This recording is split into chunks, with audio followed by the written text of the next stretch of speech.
కరకంబాడిలో ఉన్న అమరావతి రాజా బ్యాటరీ వెళ్ళిపోయిందా ఉందా ఉందని మీరే చెప్తున్నారు వెళ్ళిపోయింది ఏంటి అరే నువ్వు ఎంత పెద్ద ఆంధ్రప్రదేశ్ అభివృద్ధి రూపకర్తవు కదా నాన్న అరే నాన్న జయదేవు ఒక 2 రోజులు ఆగరా బాబు మన ప్రభుత్వం వచ్చినప్పుడు పెడుదువు అయితే నీకు ఎందుకు ఈ ప్రభుత్వంకి ఒకసారి నువ్వు అమరావతి బ్యాటరీ మళ్ళీ ఇంకో ఊర్లో ఎక్కడ పెట్టు ఉన్న 13 జిల్లాలో ఇప్పుడు 26 చేశారు కదా ఎక్కడో తిరిపెట్టు నెక్స్ట్ మందే కదా ప్రభుత్వం పేపర్లోడు పచ్చల్లోడు చెప్పినట్టు నేను వచ్చేస్తాను వచ్చేసిన వెంటనే ఇంకేముంది నీకు అన్ని ఇన్సెంటివ్స్ ఇచ్చి ప్లాంట్ తిరగెట్టేస్తానని చెప్పాలి కదా అవును మరి కేటీఆర్ గారు ప్రసన్నం అయిపోతే మహబూబ్ నగర్ దగ్గర ఎందుకు పెడతానండి ఆయన అది కరెక్ట్ అంటే నువ్వు పార్టీ అదే ఎవరు పొగెడుతున్నారు లోపట ఉన్న జయదేవ్ అంటే వీళ్ళు ఇంటర్నేషనల్ ఎందుకు చెప్పాల్సి వస్తుందంటే లింగలింగమని గెలిచిన 3 2 ఎత్తుకెళ్ళిపోయి ఇంకోటి రామ్మోహన్ నాయుడు ఒక్కరి కోసం బీజేపీ అమిత్ షా పిలిచి రండి సార్ మీరు మళ్ళీ ఎన్డీఏ కన్వీనర్ అయిపోండి మీరు మీ ఎన్డీఏలో మీరు చక్రం తిప్పకపోతే మా ప్రభుత్వం వచ్చేలా లేదు పార్లమెంట్లో నరేంద్ర మోడీ మేసాలు తిప్పి తొళ్ళగొట్టి నెక్స్ట్ మాదే ఆడ కాంగ్రెస్ ఆడ ఉందని వాళ్ళు గదమాయించి నానా తిప్పలు పెట్టేస్తుంటే అది ఒరిజినల్ ఎబిలిటీతో బీజేపీ వైబ్రేషన్స్ క్రియేట్ చేయడానికి స్టేట్ వైడ్ ఎలాంటి ఫోకస్ చేస్తుందో ఎలక్షన్స్లో ఎవరికి అర్థం కాక పిచ్చెక్కిపోతుంటే వీళ్ళట పొత్తుల కోసం రాసిన ఈ పేపర్లో కథలకి ఎవరండి నేను ఇంకోటి చెప్తాను మీకు నేను 90% తెలుగుదేశం పార్టీ శ్రేణులు బీజేపీతో పొత్తును తీవ్రంగా వ్యతిరేకిస్తున్నాయి కానీ కమ్యూనిస్టుల సిద్ధాంతాలకే ప్రాధాన్యత ఇచ్చి ముందుకెడితే మిగిలేది సిద్ధాంతాలే పార్టీ కాదు అయిపోయిందా ఇంత మీరు అంత చదవకండి అసలు చెప్తున్నాయి ఉండండి సార్ ఉండండి మీకు తెలుసో తెలీదు మీకు ఇక్కడ ప్రజలకు ఇంకో మంచి విషయం చెప్పాలి రోజు తల కూడా దూకోకుండా రామకృష్ణ 4 చుట్టూ తిరుగుతుంటాడు మిగిలిపోయిన సిపిఎం పార్టీ నానా తెప్పలు పడి ఇప్పుడు ఏంటి చేస్తారు సైద్ధాంతిక ఇబ్బందులు బీజేపీతో పోతుంటే నేను ఒక్కడు బయట ఉండి నేను ఒక్కడిని బయట ఉండి నిలబడతానంటే జేసీ దివాకర్ రెడ్డి ఒప్పడు సరే వద్దులేండి అయిపోయిందా ఇక్కడికి వస్తే మరి ఇన్ని కథలు చెప్తున్నారు కదా 90% అసలు మీకు లాస్ట్ 15-20 రోజులు బట్టి ఏడు జరుగుతుంది తెలుసా మలాలు అంటారు తెలుసు కదా అంటే వెన్న బటర్ అంటారు కోడికి బొగ్గలకి వెళ్ళ పెళ్ళిళ్ళు పసుపు రాసినట్టు నాన్న మన వల్ల కావట్లేదా బీజేపీ లేకపోతే వాళ్ళకి అలాంటి మెంటల్ ప్రిపరేషన్ మిషన్ లేవు తెస్తారట మళ్ళీ ఈ ఓటమికి కారణాలు ఎందుకోవడం చిన్నప్పటి నుంచి అలవాటు అయిపోయింది ఈ మధ్యన అని బతిమాలుతుంటారు బీజేపీతో పొత్తు మనకు అనివార్యం లేదంటే అవుతుంది కానీ బీజేపీ కూడా మనం మడతెట్టేస్తుండే మాత్రం చెప్పట్లే మీకు మాట చెప్పనా రామారావు గారి దగ్గర నుంచి తెలుగుదేశం పార్టీ చంద్రబాబు నాయుడు గారు స్వాధీనపరుచుకుని తెలుగుదేశాన్ని పరిరక్షించాడు ఎందుకు చెప్పండి పార్టీ సిద్ధాంతాలకి ఒక లక్ష్మీపార్వతి వలన విఘాతం కలుగుతుందని ఆ రోజు అందరూ విభేదించి చంద్రబాబు నాయుడు తర్వాత ఆప్షన్ ఆయనకన్నా ముందు అశోక్ గజపతిరాజు గారు the biggest option for Telugu Desam అప్పుడు ఏంటది తెలుగుదేశం రామారావు గారు సొంత వ్యవహారాలతో పార్టీని ముడిపెట్టి పార్టీని భ్రష్టు పట్టిస్తున్నాడని అందుకే కదా టేక్ ఓవర్ కదా ఇప్పుడు ఈ 337 కోట్లు ఇన్నర్ రింగ్ రోడ్ కేసులు ఈ చెత్త చెదారం అంతా నీకు సంబంధించిందా ఏ ఫైనాన్స్ మినిస్టర్ యనమల రామకృష్ణుడి మీద ఒక్క కేసు ఎందుకు లేదు ఏ మిగిలినలో ఆ రోజున్న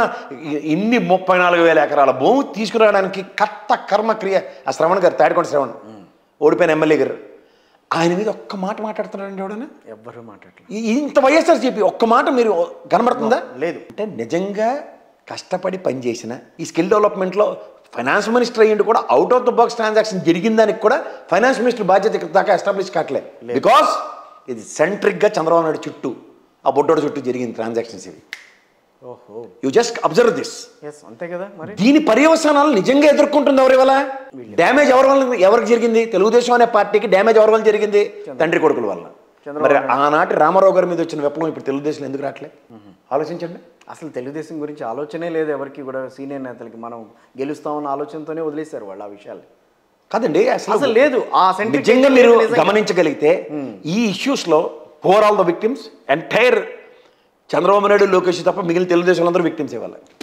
అంతేగా మరి మొత్తం అందరూ విక్టిమ్స్ పైపచ్చు వాళ్ళు గమనిస్తున్నారు లేదు ఈ సుజనా చౌదరి సీఎం రమేష్ లాంటి వాళ్ళని ప్రొటెక్ట్ చేయడానికి ఈ తండ్రి కొడుకులు ఆడుతున్న డ్రామాలకి ఎంటైర్ క్యాడర్ బలవుతుంది ఉంది లోపల సో ఇప్పుడు ఈ రోజున గంపగొత్తగా టీడీపీని తీసుకెళ్లి బీజేపీ చేతిలో పెట్టేస్తాడు ఆయన ఒకవేళ ఓకే అయితే ఇప్పుడు రామారావుని దించడానికి చేసిన చంద్రబాబు నాయుడు బీజేపీ అనగా శ్రీకృష్ణ పరమాత్మ చూడండి ద్రౌపదికి చీర ఇచ్చినట్టు సంధానకర్త చీర ఎక్కడి నుంచి వస్తుందంటే కృష్ణ పరమాత్మ దగ్గర నుంచి వస్తుంది వ్యవస్థ చేస్తుంది ఎవరిని ద్రౌపది అంటే తెలుగుదేశం ఈ చీర అనే ట్రాన్సిట్ ఎవరంటే పవన్ కళ్యాణ్ చూసుకోండి మీరు అవునా అంతే కదా ఆయన చుట్టే తిరుగుతుంది ఇప్పుడు చుట్టే తిరుగుతుంది ఇప్పుడు పొత్తు అన్నదానికి ఇప్పుడు ఢిల్లీ పవన్ కళ్యాణ్ వెళ్ళేదాకా వీళ్ళు క్లారిటీ లేదు పవన్ కళ్యాణ్ నేను చచ్చినా బీజేపీని వదలని అంటాడు మీరు గమనిస్తున్నారా చచ్చినా బీజేపీ వదలని అంటున్నాడు ఆయన దీనికన్నా ముందు ఒక్కసారి 2014కి వెళ్దామా పవన్ కళ్యాణ్ ప్రభావితం అయిపోయింది దేనికి? కాంగ్రెస్ అటో దేశ బచావో అని, నరేంద్ర మోడీ అంటే నాకు ఇష్టం, లడ్డా అంటే ఇష్టం, ఎవరు చెప్పలే. అమిత్ షా, నరేంద్ర మోడీ అంటే నాకు ఇష్టం కదా. అప్పుడు నరేంద్ర మోడీకి ఇష్టం ఎవరు? చంద్రబాబు నాయుడు, తెలుగుదేశం. అవును. అప్పుడు పవన్ కళ్యాణ్ డార్క్. పవన్ కళ్యాణ్ దేనివల్ల? మీకోసం నేను తెలుగుదేశంతో ఎలా అవుతున్నాను అన్నాడు. అవును, అది ట్రయాంగిల్ ఫస్ట్. ఇప్పుడు ఏమైంది? పవన్ కళ్యాణ్ తెలుగుదేశం ఎలా అవుతున్నారు, బీజేపీని వదలడు, బీజేపీకి పవన్ కళ్యాణ్ త్రూగా అప్లికేషన్ ఇస్తాడు. ఆనాడు మీరు మీకోసం అక్కడ వచ్చినప్పుడు ఇవాళ నా కోసం తెలుగుదేశం తెండి. ఓకే, ప్రతిసారి బకరావరు తెలుగుదేశం. ఈసారి రూట్ మ్యాప్ ప్రకారం పవన్ కళ్యాణ్ ప్రవచనాలకి ఏంటి క్రిస్టల్ క్లియర్గా అన్ని ఇండికేషన్స్, క్లూస్ పవన్ కళ్యాణ్ ఇస్తున్నాడు. వాళ్ళకి చేత కట్టలేదు, ప్రొటెక్షన్కి నేను వచ్చాను. ఓకే, ఫస్ట్ అది జైలు దగ్గర. రెండోది, మీరెవ్వరూ మాట్లాడకండి, ఆపరేషన్ బ్లూ స్టార్ ఇది. పొత్తు విషయం నాకు వదిలేయండి, నేను చూసుకుంటా. ఆపరేషన్ ఎల్లో స్టార్ అయిండాలి, బ్లూ స్టార్ అదేలేండి sir. Okay, operation blue star అని ఎందుకు అంటున్నారంటే వైఎస్ఆర్సీపీలో బ్లూ ఉంటుంది. వాళ్ళ టార్గెట్ ఏం లేదు, వైఎస్ఆర్సీపీ ప్రభుత్వం దిగిపోవాలని ఒక పెద్ద బూచిని చూపిస్తున్నారు వాళ్ళకి. అవును కదా, మా సింగిల్ పాయింట్ ఎజెండా బాగుంది. అంతేకాని నా పార్టీ సిద్ధాంతాలు ఏవి ప్రజల కోసం నేను చేస్తానని ఎప్పుడు చెప్పలేదు. 45 సంవత్సరాలు 42 సంవత్సరాలు పార్టీలు నడిపిన తెలుగుదేశం కూడా మాట్లాడరాదు. అవును, జగన్మోహన్ రెడ్డి రాక్షస పాలన, దింపియాలి అంతే. చేత ఈ వికృత రాజకీయాలకి ఢిల్లీ వేదికగా లేదంటే ఏదో చెప్తుంటే ఎవడు ట్రాప్లో పడి ఉన్నారో చూసుకోమనండి. దీనంతటికన్నా ముందు Narendra Modi you're following in the trap of YSRCP అని చెప్పాడు. కాదు, you're literally following in the trap of national politics. అయిపోయిన పెళ్లికి బాజాలు కొట్టుకోవడం. ఇంకా ముగ్గురు కలిసి పోటీ చేస్తారా? ఇంకొక ఆప్షన్ లేదు. ముగ్గురు కలిసి పోటీ చేస్తారన్న దానికి నేను టెన్షన్ పడట్లే. ముగ్గురు కలిపి కమలం పువ్వు గుర్తు మీద పోటీ చేస్తారన్న టెన్షన్ నాకు ఎక్కువ ఉంది. ఎందుకంటే గ్లాస్ లేదనే, గ్లాస్ ఆల్రెడీ ఎప్పుడో పగిలిపోయింది గ్లాస్. ఇక్కడ గ్లాస్ లేనివాడికి ఏదో ఒకటి శరణు. ఓకే, ఏదో ఒకటి ఇస్తారు. తర్వాత మీకు ఇంకోటి నిశ్చితంగా గమనించండి, పవన్ కళ్యాణ్ చెప్పిన మాట ఏంటి? నేను ఓటు బ్యాంక్ చేయలేమని అన్నాడు. అన్న దగ్గర నుంచి జరుగుతున్న పరిణామాలు చూడండి. ఒకటి, ఆయన పార్టీలో ఒక ఎమ్మెల్యే టికెట్ ఇచ్చినాడు, బయటకు వచ్చి పొంగనూరు నుంచి ఒక పార్టీ పెట్టి మొదలెట్టాడు. ఆయన పార్టీలో ఎంపీగా నిలబడి బయటకు వచ్చి చేస్తున్నాడు. దీనికన్నా పెద్ద ఛాలెంజ్ ఏంటంటే ఈ చిన్న చితక పార్టీలు ఎలాగో ఉన్నాయి, జనసేన పేరు మీదే జాతీయ జనసేన పార్టీ రిజిస్టర్ అయ్యి ఉంది ఒకటి. ఈ ఉపద్రవాలు గమనించండి. ఓహో, జాతీయ జనసేన. ఆయన పేరు కూడా ఈయన కొణిదెల పవన్ కళ్యాణ్, ఆయన కే పవన్ కళ్యాణ్ పేరుతో సైతం. దీనికన్నా ఇంకో ఉపద్రవం, ఏడ చచ్చిపోయి ఉన్నారు అందరూ. నా కాంగ్రెస్ వాళ్ళు ఎవడో కూడా వాడికి తెలియని వాళ్ళకి మొహమ్మద్ చెమ్ము నీళ్ళు దింపు కొట్టి ఇవాళ నిద్రలేపి కాంగ్రెస్ని కూడా లైమ్ లైట్లోకి తీసుకొచ్చారు. దీని అర్థం ఏంటి? ఓటు బ్యాంక్ చీలుతుందన్నా సేల్దనా? ఏంటి ఖచ్చితంగా చీలుతుంది. చీలితే ఏం లాభం? ఎవరికి లాభం? వైసీపీకి లాభం వస్తుంది. అంటే వీళ్ళు ఎంత తింగరమాలోకలో ఆలోచించారు. ఏంటి అది మొదటి నుంచి ఆయన స్లోగన్ ఏంటి? వైసీపీ అధికారంలో more you persist it will resist అని ప్రోవర్బ్ ఉంటుంది, ఎప్పుడు వాడతా అది. నువ్వు ఏదైతే చెప్పో దానికి విభిన్నంగా జరుగుతుంది ఇక్కడ. ఒక డిజైన్డ్ ప్రోగ్రామ్ అని అర్థం, at the cost of Telugu Desam. ఇది ఎప్పుడూ గ్రహించలేకపోతున్నారు వాళ్ళు. ఎందుకంటే వాళ్ళు, మీకు ఒకటి గుర్తుంచుకోండి, ఇన్హెరెంట్గా నేను చేసిన తప్పు ఇది అని ఒకటికి తెలిసింది అనుకోండి, వాడు ఇంకా ఆ తప్పుని కవర్ చేసుకోవడానికి ఇంకొక అబద్ధంతో స్టార్ట్ చేస్తాడు. దాని మీద ఇంకొక అబద్ధం. ఈ lives in an illusion that ఇన్ని అబద్ధాలు చెప్పాను కాబట్టి కింద అసలేం తప్పు కప్పు పడిపోతుంది అనుకుని భ్రమలో ఉంటాడు. ఆ భ్రమలో వీడియో రోజు అతి దగ్గరలో ఉంది. ఓకే, సో ఇప్పుడు కాంగ్రెస్ పార్టీ పరిస్థితి, ఇప్పుడు మనకి ఇంట్లో ఏమైనా సరిపోతే సార్, మనకి ఒక కొడుకునేమో చెవులు అరవమంటాడు, బాబు నాన్న లేగని.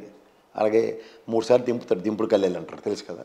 ఎలాగైనా అక్కడేం లేస్తాడేమో ఒక మేకతో గేయించి, తెలుసు కదా మీకు, దింపుడు కళ్ళాలు అంటారు. అలా చచ్చిపోయిన దగ్గర చెవులు అరిచి 3 దింపుడు కళ్ళాలకి షర్మిలను తీసుకొచ్చి అరువు అమ్మ తల్లి వీళ్ళు నిద్ర లేస్తారేమో, చచ్చిపోయిన వాళ్ళు బతుకుతారేమో అన్న ఇల్యూజన్లో నడిపిస్తున్నారు. ఎట్లాంటి ఉదాహరణ? ఆల్రెడీ చచ్చిపోయి ఉన్నారు వాళ్ళు. కాదు, వాళ్ళు పైకి వస్తాం గ్యారంటీగా. నేను అదే చెప్తాను సార్, మీకు ఒక మాట చెప్తున్నాను. శవాలని ఒక్కొక్కరు ఒక్కొక్క పద్ధతుల్లో తీసుకెళ్తారు. ఒకళ్ళు మామూలుగా కూర్చోపెట్టి పేక తాడికడతారు, చూసిన వాళ్ళందరికీ కూర్చునే ఉన్నాడు వెళ్తున్నాడు, రాజదర్బార్లో తీసుకెళ్తున్నట్టు అని కొన్ని సాంప్రదాయాల ప్రకారం తీసుకెళ్తుంటారు. అలాగే వాళ్ళని కూడా దింపుతారు 3 సార్లు దింపులకు వెళ్ళాలి. ఆశ అన్నమాట, ఇది గ్యారంటీగా బతికొచ్చేస్తాడని. లాస్ట్కి తీసుకెళ్ళి తగలెట్టేదాకా ఎవరికి నిద్ర రాదు. 2024 ఎలక్షన్స్ అయిన తర్వాత పూర్తిగా తగలడిన తర్వాత అప్పుడు తెలుస్తుంది మేము చచ్చిపోయి ఉన్నాం, ఎందుకురా మా మీద ప్రయత్నిస్తారు బతికించడానికని. నిన్న ఏదో సినిమా వచ్చింది చూడండి, యాత్ర 2 అని. అందులో ఆ సినిమా చూస్తే కాంగ్రెస్లో ముసిలి ధర్మిడికి పనికిరాని దౌర్భాగ్యమైన దిగ్విజయ్ సింగ్ వాళ్ళనే నమ్ముకున్నాడు, ఏదో ఉద్ధరించేస్తారన్నాడు గులాం నబీ ఆజాద్ గారు బయట పోయిన. ఈ వ్యక్తుల వలన కాంగ్రెస్కి ఎంత డ్యామేజ్ జరిగిందంటే